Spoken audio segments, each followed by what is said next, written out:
we have really a lot going on. And without further ado, it's time for me to kick it off by giving you the first speaker of the day. She is the president of International Geothermal Association and co-founder of Upflow, a geothermal science research and innovation company that builds expert teams to provide intelligent solutions to global industry. But she's also a force of nature that makes a difference everywhere she goes, and I know she will greet you in a very special way. Please help me welcome Mrs. Andrea Blair. Ngā mihi nui kia koutou, tēnā koutou katoa. Hello everybody. I just welcomed you all in my Indigenous language here in New Zealand in Māori. And I'm really excited to be here today to talk about what we're really passionate about. I'd like to say thanks to Baseload for continuing this really important conversation. So there is potentially 1 terawatt worth of geothermal energy still to be realised. And when we in the geothermal industry hear 1 terawatt of geothermal, we don't think about the number, the size of investment that requires, how that compares to others. We automatically go straight to how the world would look. And I personally think this is a significant contributor to the reason that people that work in the sector are so passionate about it. Because that's the world we all deserve and want to leave to those coming behind us. In New Zealand, Māori, our Indigenous people, say that the health of people is determined by the health of the land and the water. And in a 1 terawatt geothermal world, the people and environment are thriving. What we know as geothermal lovers, and what others don't, is that utilising geothermal resources means more than electricity. It's more than a simple substitute for other generation types. It's an electricity plus baseload business case. And what do I mean by that? Not only is it the only generation type that can provide baseload, great name, baseload capital, baseload power, it's independent of atmospheric conditions, but post that generation of electricity, there is still significant value in the remaining heat and constituents of geothermal fluid. So not only can you generate revenue from the electricity market, you can also create other sources of revenue. We call this cascade use. And what we mean is things such as heating and cooling for industrial processing. Like in New Zealand, we have a milk drying facility that was profitable within its first year of operation. The geothermal fluid contains some of the most highly sought after minerals in the world. As the hot fluid comes to the surface, it gifts us with minerals from deep underground. And these are strategically important minerals like lithium. So we're talking about non-invasive mining, and we see big operations like this in the Salton Sea in the States. And there is plenty of global conversations at the moment on hydrogen. It's the transportable fuel that can replace fossil fuels. The production of hydrogen requires significant amounts of energy, and geothermal can offer that baseload reliable supply to create green hydrogen. And the numbers coming out suggest that the levelized cost of producing hydrogen from geothermal is really competitive. Therefore, geothermal is an electricity plus opportunity for investors, and not just in an economic sense. It can offer a solution to some of the world's most pressing problems. Access to more and previously unusable water, provision of food security. Through heating and cooling, we can create environments suitable for food production, thus creating new opportunities close to demand markets. It obviously supports decarbonisation efforts. It's a low emitter of emissions generation of electricity. And There are employment opportunities for poor, rural and isolated communities. On average, in New Zealand, industrial direct use projects take about 100 full-time employees per project. And these are located in rural locations with high Māori populations. And to add to that, there is an opportunity to increase the prosperity of Indigenous peoples and local communities. Us in geothermal have seen the massive transformation of communities thriving due to the development of geothermal projects. One group that I'm working with at the moment has gone from a small trust, which is a group of a few thousand family members with land that sit above a geothermal reservoir that had $80,000 in their bank, to within 15 years, a company with over $500 million in assets, including geothermal power stations. They're not only a strong commercial entity, but they also reinvest millions every year in the well-being of their people through educational, housing, medical, cultural, and sporting grants. We need people to write business cases. We need them to understand what the true investment and return calculation really looks like. We want groups like the Glasgow Financial Alliance for Net Zero, which are banks, investors, and insurers that represent 40% of the global financial assets and are committed to decarbonising their businesses, to know they can get more from focusing that commitment on geothermal developments. To realise this 1 terawatt geothermal future, we have to engage with influential global groups broader than ourselves. We need those governments, corporations, investors and leaders to know what a geothermal future can offer economically and to the wider society. And we know that to achieve our climate goals, we can't just do more of the same. We need to break those existing frameworks and do things differently. Similar to the digital age transformation, we need to exponentially move, create bold and ambitious plans, and act now. This is an all of government, all of economy effort that must be resourced effectively to meet the magnitude of the collective challenge ahead. Good intentions are not enough.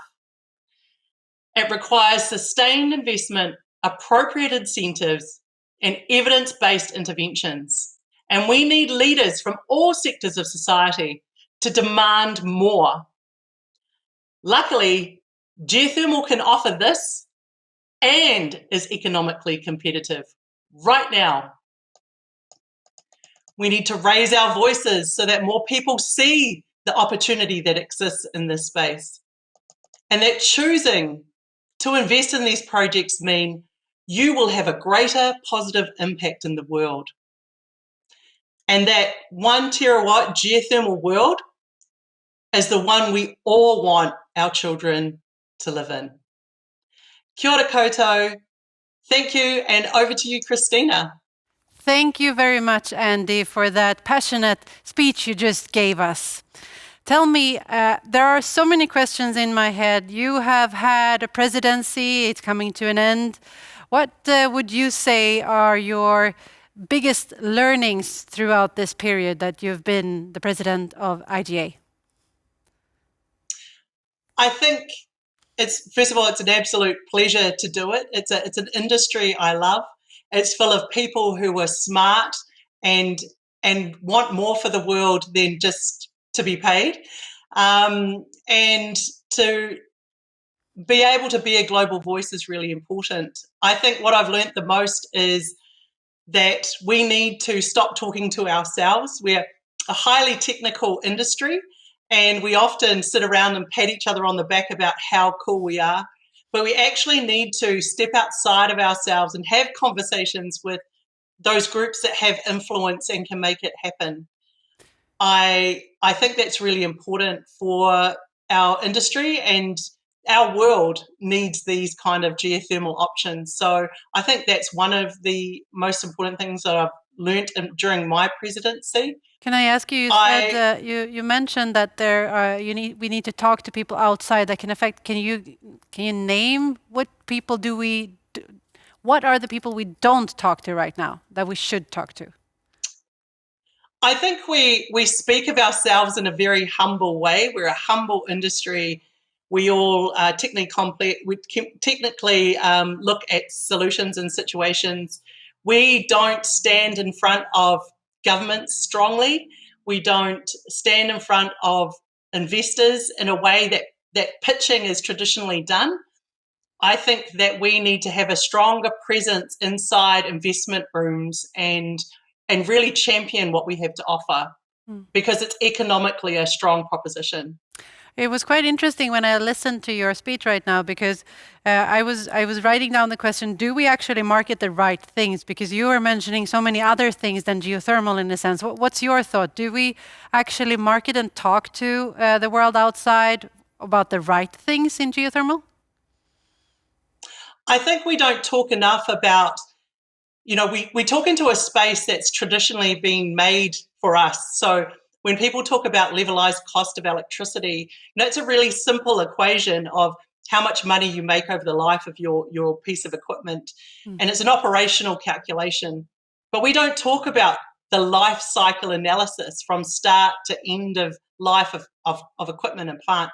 We don't talk about the environmental costs and the opportunities for these add-on businesses and investment opportunities that actually make geothermal a much more valuable proposition economically, but also in a social context. And I think people don't understand we're not just a simple substitute for energy. We offer that much more, and I don't think we have that conversation enough with the right people. Is that the reason why we have a reputation that we're not scalable and that we're not profitable, do you think?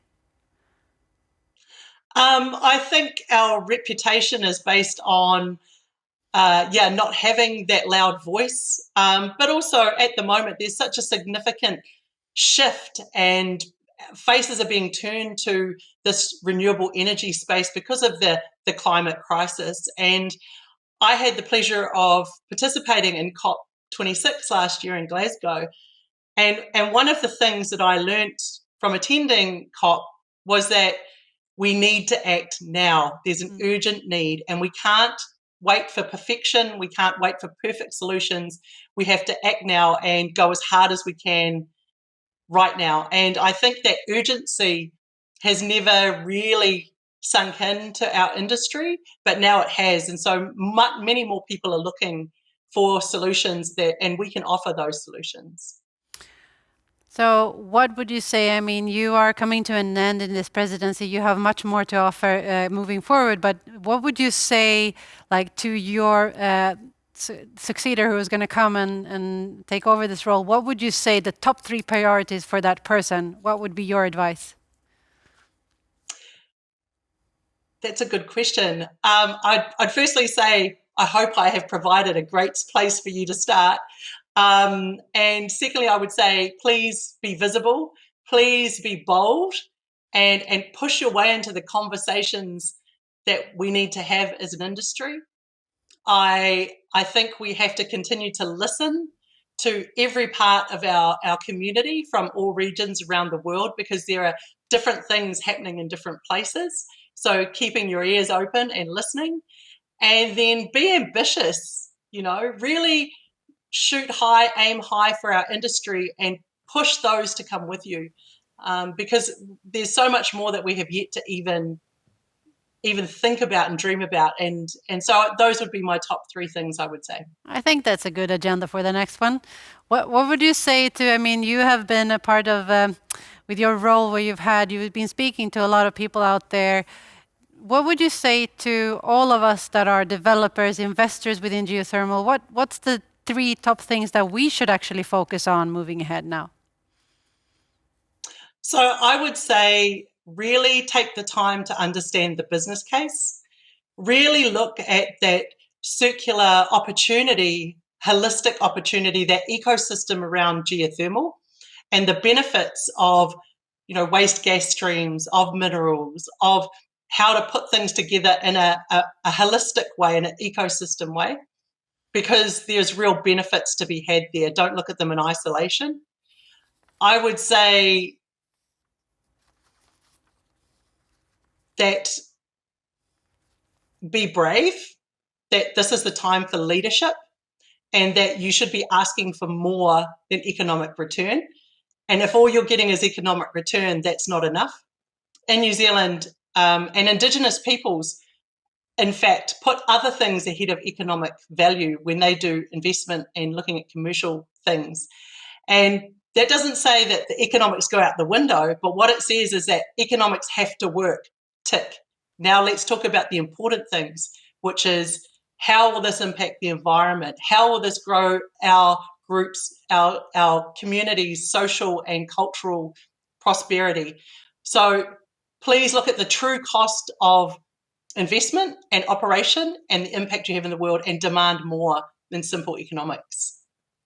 I kind of like that when you say you demand more. You actually mentioned that in your speech as well, for leaders to demand more. I think that that's actually what you've been to me, a role model of making sure that we demand the right things. So thank you very much for that, Andrea. And also thank you for joining us here today. You are really a star in the geothermal community, and we look forward following you in Upflow now, continuing forward. Great. Thank you, Christina, and thank you all to Baseload. Let's keep the conversation going.